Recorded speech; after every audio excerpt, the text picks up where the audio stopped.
शिवाजी महाराज यांचा इतिहास अनेक माध्यमांमध्ये आपल्याला उपलब्ध आहे।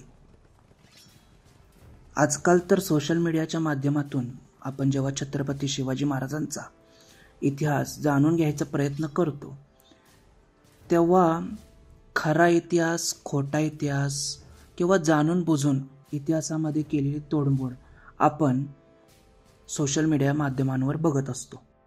अशा इतिहासावर जेव्हा आपण लक्ष देतो तेव्हा कुठेतरी आपण चुकीच्या इतिहासाला आत्मसात करत असतो।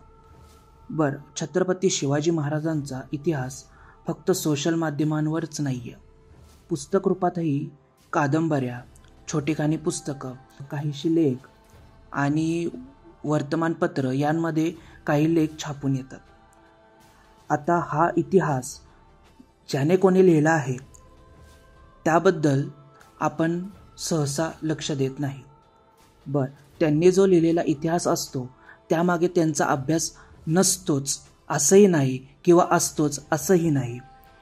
ज्याने त्याने आपल्याला आकलन झालेला जो काही इतिहास आहे तो त्याच्या शब्दात तो मांडलेला असतो। मूळ इतिहास म्हणण्यापेक्षा तो जसा घडला आहे तसाच तो लिहिला गेला आहे का, पुराव्यांना वाचताना त्या इतिहास संशोधकाला किंवा लेखकाला तो तसाच नेमका समजला आहे का, हेही महत्त्वाचे आहे। जी घटना घडते ती प्रत्यक्षात पाहणारे ती व्यक्ती, लेखक किंवा इतिहास संशोधक तिथे उपस्थित नसतात। त्यामुळे आपल्याला फक्त अंदाज लावूनच हे लिखाण करावे लागते, पण मूळ इतिहासाच्या पुराव्यांना धरून। तर मग जे लेखक किंवा इतिहास संशोधक असा इतिहास लिहितात तो आपण वाचून तो लक्षात ठेवत असतो। पण छत्रपती शिवाजी महाराजांना जेव्हा आपण अभ्यासतो किंवा वाचतो तेव्हा आपणच एक इतिहासकार म्हणून का नावारूपाला येऊ नये, किंवा आपण प्रत्येक गोष्टी जेव्हा वाचतो तेव्हा त्याबद्दल आपलं दुमत का होऊ नये, आणि झालंच तर त्याची उत्तरे आपण एका पुस्तकातून दुसऱ्या कादंबरीत शोधण्यापेक्षा आपणच ती का शोधू नये, या मागचा उलगडा करण्यासाठी काही मुद्दे आपण या पुस्तकामध्ये जाणून घेणार आहोत। नमस्कार, मी अजिंक्य अरुण भोसले आणि आपण या पहिल्या ऑडिओ क्लिपमध्ये ऐकणार आहोत की इतिहास कसा शोधायचा। इतिहास शोधावा तितका सापडत जातो, जितका मिळेल तितका त्याला अभ्यासावा लागतो, आणि अभ्यासलेला इतिहास जसा समजला जातो तो तसाच लिहिला जातो। लिहिताना भलेही पुरावे सोबतीला जोडलेले असतील पण त्याला वाचणारा प्रत्येक व्यक्ती हा वाचक असतो आणि नसला तर दुसरा कोणी अभ्यासक असतो। सहसा इतिहासातला पुरावा हा तो काळ सोडला तर नंतरच्या काळात तो कोणालाही तितकासा समजत नाही, समजला तर तो तितका सिद्ध होत नाही। इतिहास म्हणजे भूतकाळ, भूतकाळात घडून गेलेल्या घटना या काळासोबत मागे पडत जातात। काही घटना याच्या त्याच्या तोंडून काळासोबत पुढे येत राहतात, ज्यात बरेच बदल होत गेलेले असतात, आणि काही घटना अशाही असतात ज्या लेखी स्वरूपात किंवा शिल्प स्वरूपात जतन केल्या गेलेल्या असतात। त्या घटना, त्यातला अर्थ, त्यातले मर्म जसे तसे पुढच्या काळात समजत नाही। अजून एक मुद्दा असा की घडलेली घटना जेव्हा अशी पुरावा किंवा दाखला म्हणून जतन केली जाते तेव्हा त्यात घडलेल्या घटनेचे वर्णन जसेच्या तसे उतरवले जाईलच असेही होत नाही। कित्येक घटना बदलून जतन केल्या असतील ज्याचा नंतर पुरावा म्हणून अभ्यास केला असता पुढे याच घटनांच्या आधारे चुकीचा इतिहास लिहिला जाऊ शकतो किंवा लिहिला गेलाही असेल।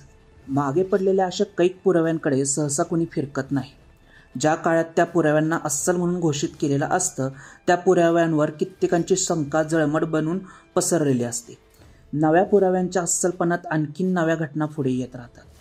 इतिहासात त्याची नक्कीच भर पडते, पण सोबत इतिहासही बदलत जातो। तो सहसा मांडला जातो आणि मग एका पुस्तकातून दुसऱ्या पुस्तकात आधाराने जेव्हा हाच इतिहास लिहिला जातो तेव्हा मूळ इतिहास बराच बदललेला जाणवतो। पुरावे सिद्ध करताना त्यावर इतका अभ्यास केला जातो की अभ्यास अपुरा पडतो, पण पुराव्याचा अस्सलपणा आजवर जसा तसा कोणाला समजला आहे का? घडलेल्या इतिहासाची घटना, त्यातली भावना, त्यातले संदर्भ लिहिणाऱ्याचे उद्देश आणि त्या घटनेशी असलेले धागेदोरे या सगळ्यांचा अर्थ जसा आहे तसा कोणास कळला असेल का? तो एक काळ सोडला तर. भाषा भलेही शिकून पुरावा जेव्हा अभ्यासला जातो तेव्हा लिहिलेलं वाक्य वाचून जसं समजलं जातं ते तसंच लिहिलं जातं, पण वाक्यात ही भावना अलग असतात. त्या शोधताना समजताना अर्थातच हर एक व्यक्ती कमी पडतेच आणि पडणारच, कारण इतिहास आणि शोधकर्ता यात शेकडो वर्षांचं अंतर असतं, जे एका जन्मात कापणं तरी अशक्यच. आणि मग आहे त्या पुराव्याला सिद्ध करताना नवीन पुरावे मिळत असतात, त्यातून नवा इतिहास मिळत जातो, जुन्याचा संदर्भ उरतो आणि नव्याचं नवेपण.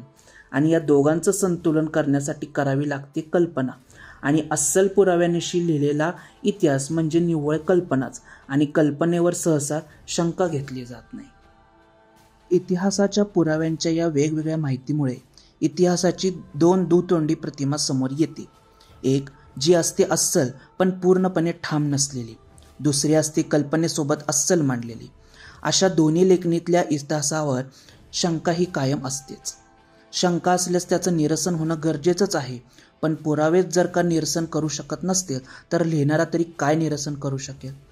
मग असे लिखित इतिहास वाचून वाचक किंवा अभ्यासक एकच इतिहास दोन वेगवेगळ्या बाजूने लिहिल्या गेलेल्या भ्रमात पडतो. खरा इतिहास कोणता? त्या इतिहासातली एक घटना जेव्हा दोन वेगवेगळ्या बाजूने लिहिली जाते तेव्हा अस्सल पुरावे सोबत असूनही मूळ इतिहास बाजूस राहून तर्क लावलेला इतिहास दृष्टीस पडतो. तर्क म्हणजे सत्य आणि कल्पना यांचा मिलाप. इतिहास हा सत्य असतो आणि तो घडलेला असतो, यात कल्पनेला जराही वाव नसते. कल्पनेच्या काही गोष्टी असतात, इतिहास नाही.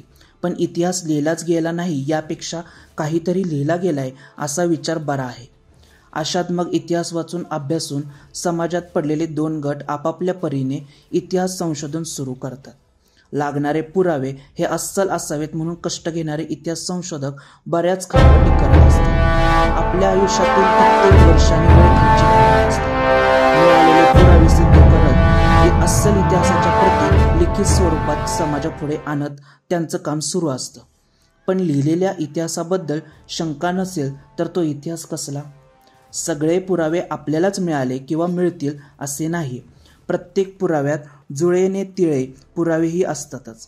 मग प्रसिद्ध झालेला इतिहास कुठेतरी अस्सलपणात कमी पडू लागतो. दोन्ही गटाचे इतिहासकार संशोधक आपापल्या परीने स्वलिखित इतिहास अस्सल असल्याचा पुरावा देत राहतात आणि पुढील गट त्यावर शंका घेत कित्येक वर्षे पुढे आलेल्या इतिहासाला पुन्हा आहे त्या मूळ जागेवर सोडून येतात. अशाने कितीही इतिहास शोधला लिहिला तरी तो कमीच पडतो आणि म्हणून कित्येक वर्षानंतरही इतिहास हा लिहिला जातोय, पण त्याला पूर्णविराम आज तागायत लागलेला दिसत नाही. इतिहास का लिहावा यावर ठाम प्रश्न आहेत, पण तो लिहिताना ठामपणे लिहिला जात नाही.